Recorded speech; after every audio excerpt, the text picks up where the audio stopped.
दोस्तों, एक समय की बात है। देवर्षि नारद नारायण नारायण नाम का जाप करते हुए वैकुंठ लोक पधारते हैं। नारद जी को देखकर भगवान श्री हरि विष्णु कहते हैं, हे देवर्षि, पधारो वैकुंठ में तुम्हारा स्वागत है। आज अचानक ही वैकुंठ में आने का क्या प्रयोजन है? अवश्य ही कोई महत्वपूर्ण समाचार लेकर आए होंगे। नारद जी कहते हैं, हे प्रभु, अपने दास का प्रणाम स्वीकार कीजिए। आप तो सब कुछ जानते हैं, फिर भी अनजान बन रहे हैं। इस ब्रह्मांड के कण कण में आप ही का वास है। मेरे भीतर भी आपका ही वास है। आप भली भांति जानते हैं कि मैं आपके पास किस प्रयोजन से आया हूँ।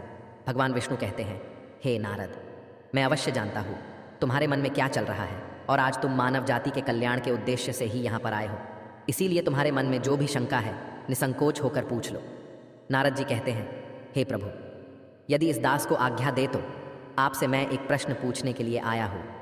हे प्रभु, ब्रह्मदेव ने सृष्टि की रचना करते समय स्त्री और पुरुष का निर्माण किया था और दोनों को ही एक दूसरे के पूरक बनाया है। किंतु हे प्रभु, किन्नरों की उत्पत्ति कैसे हुई, जो न पूर्ण रूप से पुरुष है और न ही स्त्री है? भगवान विष्णु कहते हैं, हे देवर्षि, आज तुमने उचित ही प्रश्न किया है। तुम्हारे इस प्रश्न का उत्तर महाराज सुद्युम्न की कथा में छिपा हुआ है। देवर्षि कहते हैं, हे प्रभु, महाराज सुद्युम्न कौन थे और उन्हें किस कारण से स्त्री का शरीर प्राप्त हुआ था? कृपया आप मुझे महाराज सुद्युम्न का इतिहास विस्तार से सुनाइए। भगवान विष्णु कहते हैं, हे देवर्षि, आज मैं तुम्हें महाराज सुद्युम्न की कथा सुनाता हूँ। इस कथा के माध्यम से तुम्हें तुम्हारे सभी प्रश्नों के उत्तर मिल जाएंगे। इसीलिए तुम इस कथा को ध्यान से पूरा जरूर सुनना। जो भी इस कथा को पूरा सुनता है उसके पापों का नाश होता है। देवर्षि कहते हैं, हे प्रभु, मैं इस कथा को पूरा अवश्य सुनूंगा। कृपया आप वह कथा मुझसे कहिए। फिर भगवान विष्णु नारद जी को महाराज सुद्युम्न की कथा सुनाने लगते हैं। हे नारद, पूर्व काल की बात है। पृथ्वी लोक पर महाराज सुद्युम्न नाम के एक राजा राज्य किया करते थे। वे बड़े ही पराक्रमी, धर्मपरायण, सत्य धर्म का पालन करने वाले, शूरवीर और जितेंद्रिय थे। उन्होंने अपने कर्मों से कुल का गौरव बढ़ाया था। महाराज सुद्युम्न दानशूर और विद्वान थे। उनके राज्य की प्रजा उनसे अत्यंत संतुष्ट रहा करती थी। एक दिन महाराज सुद्युम्न घोड़े पर सवार होकर शिकार करने के लिए जंगल में चले गए। उनके साथ सिपाही और कुछ मंत्री भी थे। महाराज ने अपने कानों में कमनीय कुंडल पहने थे। उनके पास आजगव नाम का धनुष्य था और बाणों से भरा हुआ तरकस धारण करके वे जंगल में भ्रमण करने लगे। उसी जंगल के पास एक कुमार नाम का जंगल था जो बहुत ही सुंदर दिखाई पड़ रहा था। उस जंगल में हिरण, खरगोश, सुअर, मृग, शेर आदि प्राणी निवास करते थे। वह भयंकर वन सुमेरु पर्वत के निचले भाग में स्थित था। वह वन मंदार, तमाल, साल, ताड़, चंपा, कटहल, आम, कदम्ब, तट, महुआ आदि विशालकाय वृक्षों से भरा हुआ था। उस वन में दाड़िम, नारियल तथा केले के वृक्ष भी शोभा पा रहे थे तथा वह वन कुंद की पुष्पित लताओं से चारों ओर से घिरा हुआ था। वह वन दिखने में तो अत्यंत सुंदर किंतु भयभीत करने वाला था। उस वन में भगवान शिव की माया फैली हुई थी, जिस कारण से वह वन पृथ्वी पर स्वर्ग की तरह प्रतीत हो रहा था। अनेक जंगली पशुओं की ध्वनि दूर दूर से सुनाई पड़ रही थी, जिसे सुनकर राजा का मन सुख की अनुभूति कर रहा था। कोयल पक्षियों की मधुर ध्वनि कानों में पड़ने से महाराज सुद्युम्न अत्यंत प्रसन्न हो रहे थे। जैसे ही महाराज सुद्युम्न ने कुमार नाम के उस जंगल में प्रवेश किया, उसी क्षण उनका शरीर स्त्री रूप में बदल गया। महाराज का घोड़ा भी घोड़ी के रूप में बदल गया। उनके साथ आए हुए सभी सिपाही और मंत्री भी स्त्री बन गए। अचानक हुए इस विचित्र बदलाव को देखकर महाराज और सभी सिपाही आश्चर्यचकित हो गए और चिंता में पड़ गए। वे मन ही मन सोचने लगे, यह क्या हो गया? महाराज सुद्युम्न अपने स्त्री रूपी शरीर को देखकर बहुत दुखी होकर लज्जित हो गए और अपने सिपाहियों से कहने लगे, ये हमारे साथ क्या अनिष्ट हो गया है? हम सभी अचानक से पुरुष से स्त्री कैसे बन गए? अब हम क्या करें? स्त्री का शरीर लेकर हम घर कैसे जाएं और कैसे मैं राज्य का संचालन करूंगा? हमारी प्रजा हमें देखकर क्या कहेगी? देवर्षि भगवान विष्णु से कहने लगे, हे प्रभु, आपने यह बड़े आश्चर्य की बात कही है। देवताओं के समान तेजस्वी राजा सुद्युम्न को स्त्री का शरीर कैसे प्राप्त हो गया? इसका क्या कारण है? कृपया बताइए। उस रमणीय वन में राजा ने ऐसा कौन सा कार्य किया जिससे उन्हें स्त्री का शरीर प्राप्त हुआ? कृपा करके विस्तार से बताइए। तब भगवान विष्णु कहने लगे, हे देवर्षि, इसके पीछे भगवान शिव की ही माया है। भगवान शिव की माया से ही महाराज सुद्युम्न को और उनके सिपाहियों को स्त्री का शरीर प्राप्त हुआ है। इसीलिए अब तुम इसे ध्यान से सुनो। एक समय की बात है, भगवान शिव और देवी पार्वती इसी वन में एकांत में विहार कर रहे थे। तभी सनकादिक ऋषिगण अपने तेज से 10 दिशाओं को प्रकाशित करते हुए भगवान शंकर के दर्शन करने के लिए उस वन में आ गए। सनकादिक मुनियों को किसी भी प्रकार का बंधन नहीं है। वे बिना आज्ञा लिए किसी भी स्थान पर कभी भी आ जा सकते हैं। फिर जब वे चारों मुनि भगवान शंकर के दर्शन के लिए उस वन में आ गए तो उन्होंने देखा कि देवी पार्वती और भगवान शिव एकांत में विहार कर रहे थे। सनकादिक मुनियों को अचानक से उस स्थान पर आता हुआ देखकर देवी पार्वती अत्यंत लज्जित हो गई। देवी पार्वती तुरंत भगवान शिव से दूर होकर खड़ी हो गई। जब उन चारों मुनियों ने देवी पार्वती और शिव जी को एकांत में विहार करते हुए देखा तो वे तुरंत ही वहां से लौटकर नर नारायण के आश्रम की ओर चले गए। जब भगवान शिव ने पार्वती को लज्जित होकर दूर खड़ा हुआ देखा तो वे कहने लगे, हे प्रिय, तुम इस प्रकार से लज्जित क्यों हो रही हो? वे चारों तो हमारे पुत्र के समान हैं, उनसे तुम्हें लजाना नहीं चाहिए। देवी पार्वती कहने लगी, हे प्रभु, स्त्री को अपने पुत्र के सामने भी कभी पति के साथ विहार नहीं करना चाहिए, उसे सदैव ही मर्यादा में ही रहना चाहिए। आपने तो कहा था इस स्थान पर कोई नहीं आएगा, फिर हमारे एकांत में विघ्न निर्माण करने के लिए ये चारों मुनि कहाँ से आ गए? आप तुरंत ही कोई ऐसा उपाय कीजिए जिससे कोई भी इस वन में ना आए, नहीं तो मैं इस स्थान से चली जाऊंगी। तब भगवान शिव ने कहा, हे प्रिय, ठीक है, तुम्हारे इस दुख को दूर करने के लिए मैं अभी उपाय करता हूँ।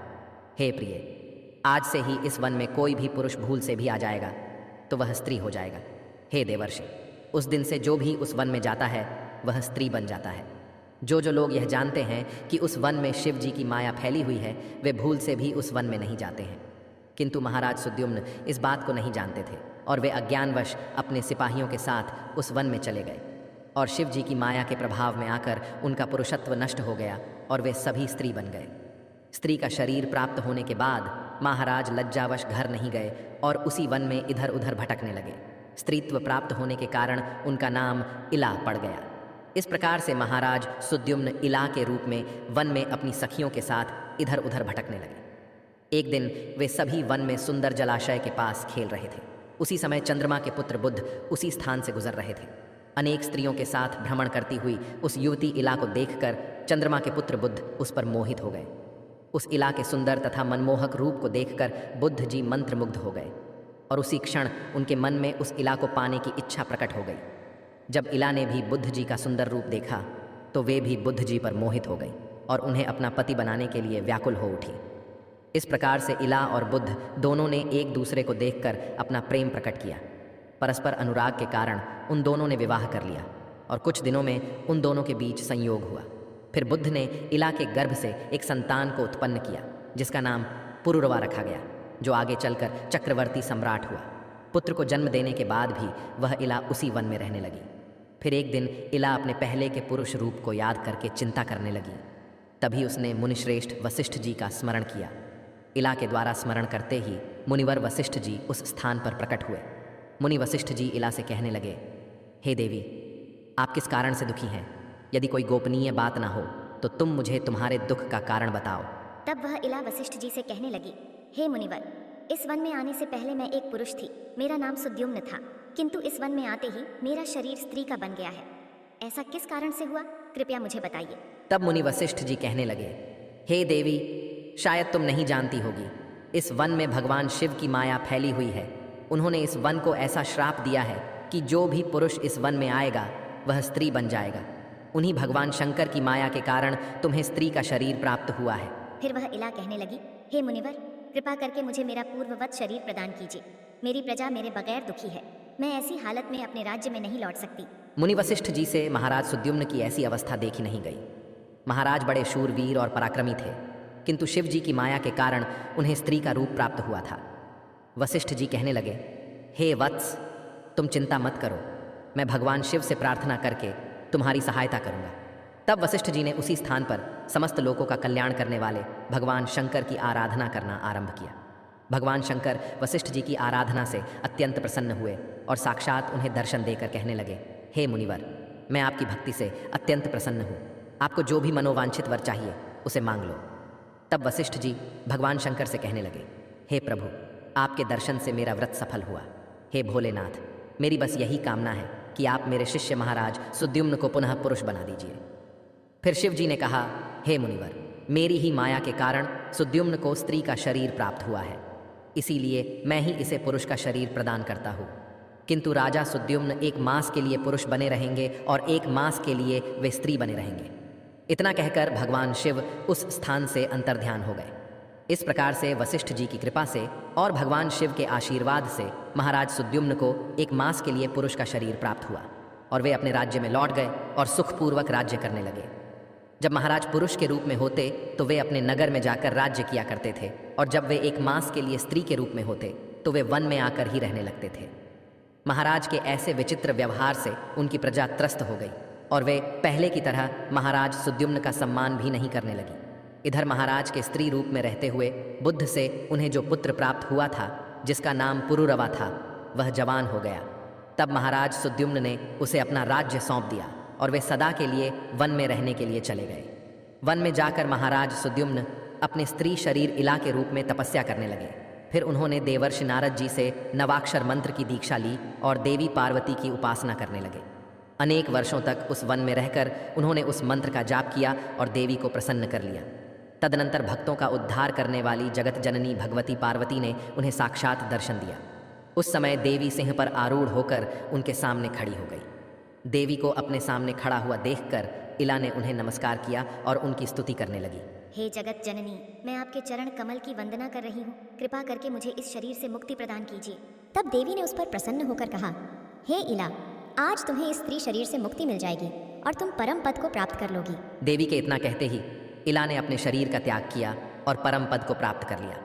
महाराज सुद्युम्न के परम धाम को जाने पर महाराज पुरुरवा राज्य करने लगे। हे देवर्षि, अब सुनो किन्नरों की उत्पत्ति का रहस्य। महाराज सुद्युम्न अपने सिपाहियों के साथ उस वन में आए थे। उनके जो सिपाही थे वे सभी किन्नर बनकर सुमेरु पर्वत के पास जाकर निवास करने लगे। उन्हीं से किन्नर प्रजाति की उत्पत्ति हुई। तो दोस्तों, इस प्रकार से भगवान विष्णु ने नारद जी को किन्नरों की उत्पत्ति का रहस्य बताया है। उम्मीद है आपको यह कथा पसंद आई होगी। वीडियो को लाइक ज़रूर करें और कमेंट में जय श्री हरि विष्णु और हर हर महादेव ज़रूर लिखें। साथ ही चैनल को सब्सक्राइब करें। आप सभी का धन्यवाद।